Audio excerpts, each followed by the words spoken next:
Hello, I'm Terp, and today I will be showing you how to install a Bitcoin Core node and run the Ord wallet so you can inscribe your own images and data into the Bitcoin blockchain. To begin, we'll do a quick overview of what Ordinals are. Ordinals are a new theory invented by Casey Rodmore, which allows people to store individual data into a singular Satoshi on the Bitcoin network. To learn more about this, go to docs.ordinals.com and you can read the docs and information Casey wrote about inscriptions, rare sats, and the entire Ordinals ecosystem. So to begin, we go to bitcoincore.org and download the latest Bitcoin Core that matches your operating system. Once you install this on your computer, you'll want to save it into a safe place. To run the Bitcoin Core node, you'll want to open up the bin folder and click on the executive file called Bitcoin Core Qt. I saved this file under my main drive on my computer. Please note that this is about 500 gigabytes and will take a lot of space to store on your machine. If you're having issues installing your node, you can go to their tutorial on bitcoincore.org and follow the instructions there. Once you install Bitcoin Core, you'll want to go to the settings where you can call out the default directory, install your full node, and this is where your blocks will be downloaded. You'll allow the network configurations for Bitcoin to properly install, and Bitcoin Core will begin to download the blockchain. It will give you a window that says blocks downloading, and it'll start from the very first block, and it will go all the way until the current block. This can take a couple of days to completely install, depending on how fast your network connection is. It takes most people about half a day to a full day. So after this is completed, it'll show something that looks like this, where it'll show a blank wallet and kind of show that you're all synced all the way up to the full network. At this point, we're going to want to switch over from using Bitcoin Core to using the Bitcoin CLI. You can only have one open at a time, so close your Bitcoin Core by clicking on the X or go to File, Quit. And please note that this can take some time, so if it takes around 30 minutes, 40 minutes just to close the Bitcoin Core, don't worry, don't reset your computer or interrupt the process. This is normal and it will update shortly.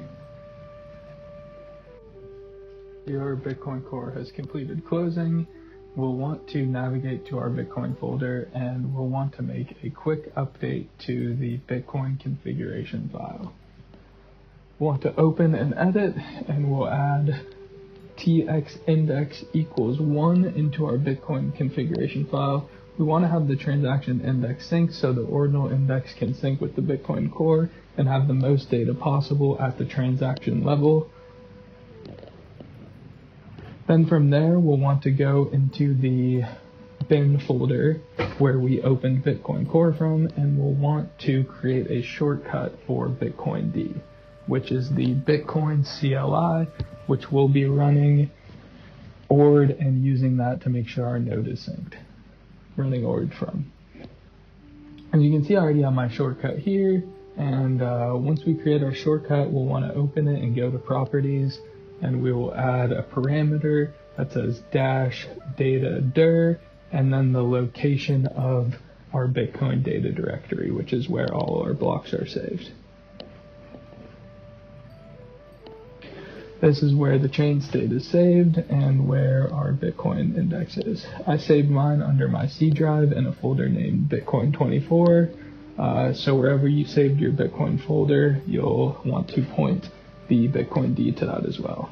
Also, if your transaction index is not syncing, just from the configuration file update, you can do an update to the shortcut to say tx index equals 1 in your shortcut as well. So once we have our shortcut with our Bitcoin data directory, we'll want, and Bitcoin parameters, we can open up the Bitcoin D shortcut. And this will start Bitcoin and start syncing our Bitcoin node, so we can do the same as Bitcoin Core. Once this is synced, we can double check that it is synced to the correct network height. And to do so, we'll go into our Bitcoin 24 folder and we'll open a new command line by typing cmd up in the search bar up top.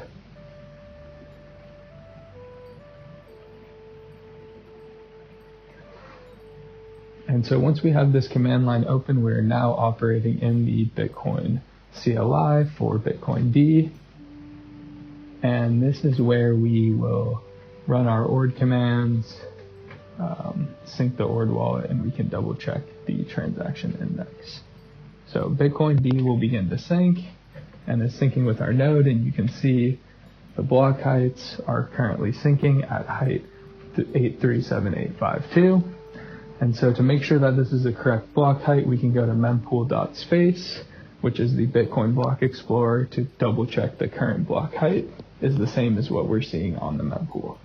And once we've got this, we want to double check that our transaction index is also synced in Bitcoin CLI. So what we'll do is we'll type in Bitcoin CLI and then the command git index info. And this will give us the info that we're fully synced to the correct block height with the correct transaction index. And that will be ready to set up our Ord wallet. So if you get an error like this, you'll need to specify where your RPC file is or where your cookie file is. To do so, you navigate to where your RPC or cookie file is. For me, it's in your Bitcoin folder. For everybody, it'll be in their Bitcoin folder wherever they saved it. So you'll go in there, go to where your .cookie file is, saved with your chain state and everything else. You'll go to properties and copy the location of the file, and then specify that when you run commands in the Bitcoin CLI.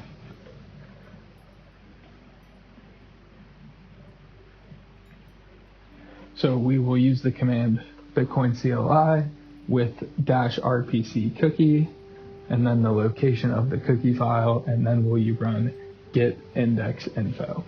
And this will give us the index info and show that we are synced to the correct block height.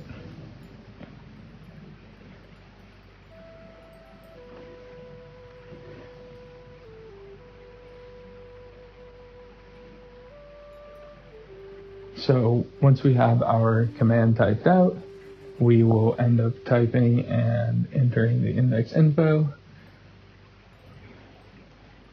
And as you can see, it gives us the transaction index saying synced true and giving us the current block height. And so that means that we have the transaction index up to the current block and we're synced to the current block height on mempool.space, which we can double check, 855, 855. So there we go, our transaction index is fully synced. And our Bitcoin core is ready, and we can start to set up our Ord wallet. So what you'll want to do is go to Ordinals.com, where there will be a link to the GitHub where you can select and go to the GitHub that Casey has created for Ordinals.com, which is the block explorer for all ordinal inscriptions. When we go to GitHub here, we'll go to the releases section and we will grab the latest release of the Ord wallet. And once we have that installed, can unzip and save the Ord wallet into the Bitcoin folder.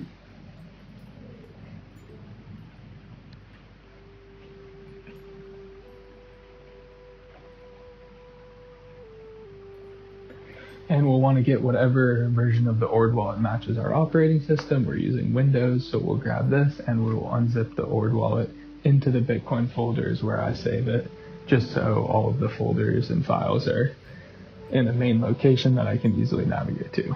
So everything's in the same place. And then from here, once you have your unzipped, you'll see a few of these same files. You'll see I have a couple extra ones, but you will too once you've set up the Ord wallet. And so what we'll do is we'll go into the search bar again and we'll type in cmd to open up a command line directly in the Ord wallet folder.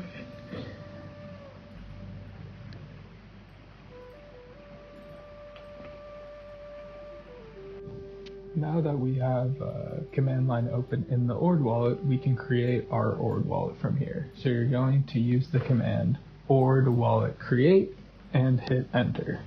This will create a new wallet and give you a 12-word mnemonic seed phrase that you'll write down, and this is what you'll need to back up your wallet. This is how you protect and save your wallet, so if you lose it, you lose all of the inscriptions and sats in your wallet. Do not give to anybody. Make sure to write down on a piece of paper and save and back up in a safe location. So once you've done that, the next thing that we will do is you'll do Ord Wallet Balance, and this will sync your Ord wallet and index all of the Bitcoin transactions from there. So if you get an error like this, it probably means you'll need to specify your Bitcoin location and your cookie file. So the first thing we'll need to do is specify where your Bitcoin data directory is, similar to how we did for Bitcoin D. So what you'll do is we'll type ord dash Bitcoin data dir, and then we'll put in where our Bitcoin data directory is saved. So mine is saved in our local file under the Bitcoin 24 folder. So this is the same location as before. So we'll put this in here, and then we'll do Bitcoin data 24. And then another parameter you may have to specify would be the cookie file. So this is the same cookie file earlier that's stored in the Bitcoin chain state as well. So we'll use --cookie-file and then specify the location of the cookie file.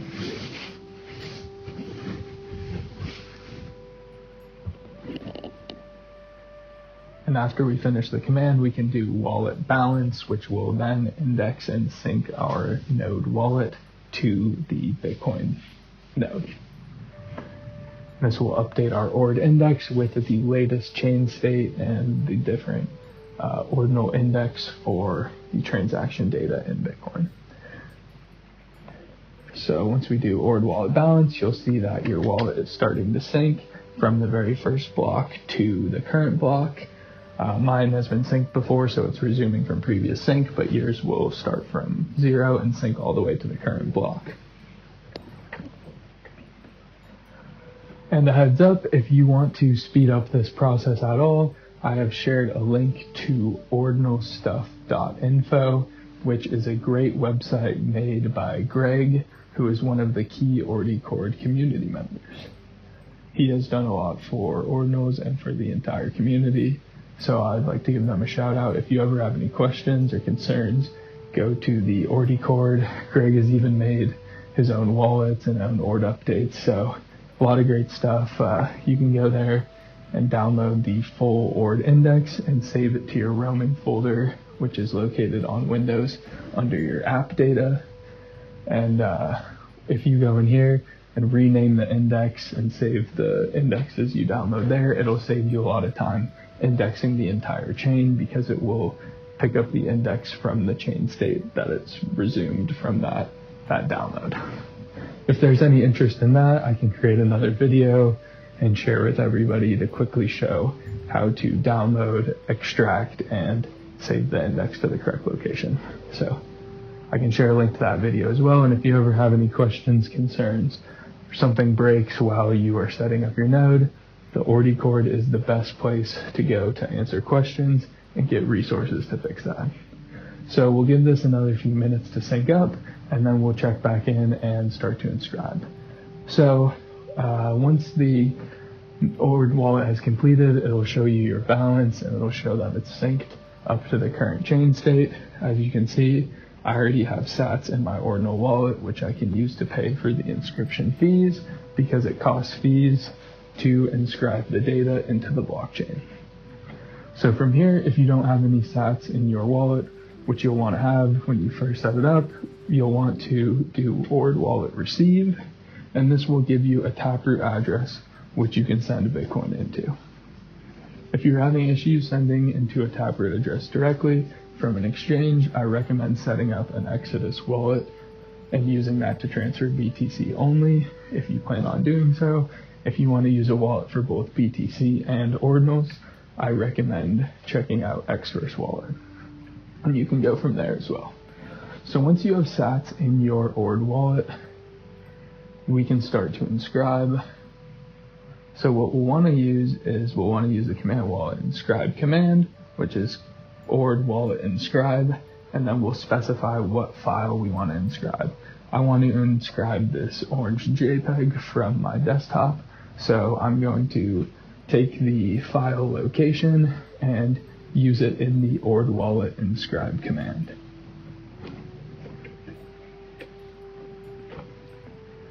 And there are many parameters you can use when inscribing images, like destination flag, like the fee rate flag, which is a very important one.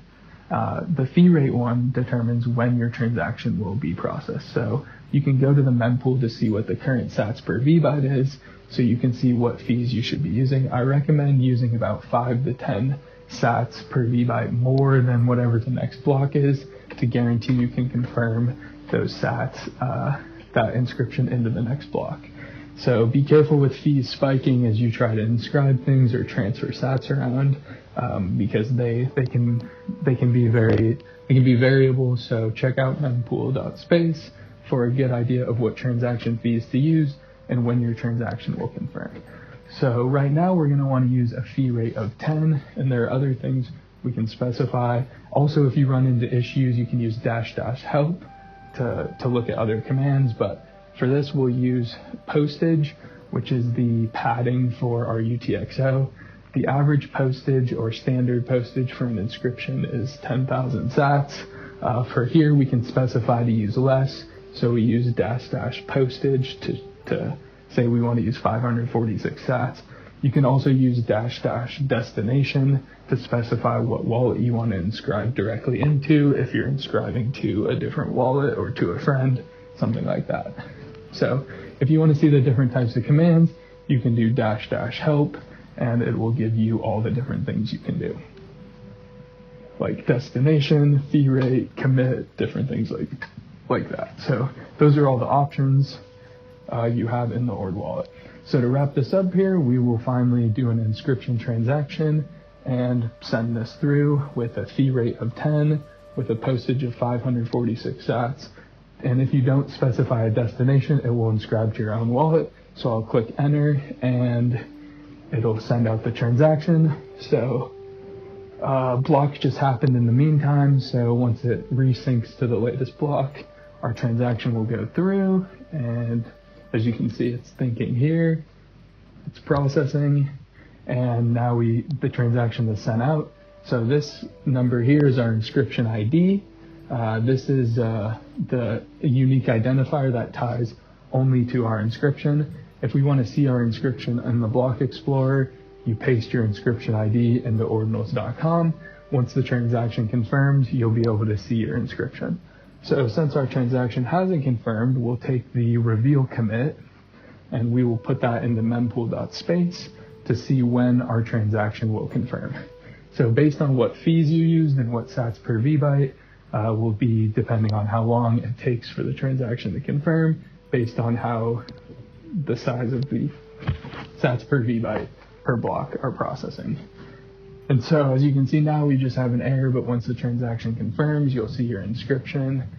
And yeah, so this is how to inscribe data into the Bitcoin blockchain. If you've enjoyed the video, check out my Twitter and check out BTC Bears as well. Also go join the Ordinal Discord and give a follow to Casey Rodmore on Twitter for any other exciting Ordinal news and any exciting updates coming out around runes. And so speaking of runes, I'll make a part 2 video shortly where we can go into using the signet, etching runes, and just preparing overall in general for the halvening. So if you liked this video, share it with your friends, give me a follow, and I'll see you in the next one.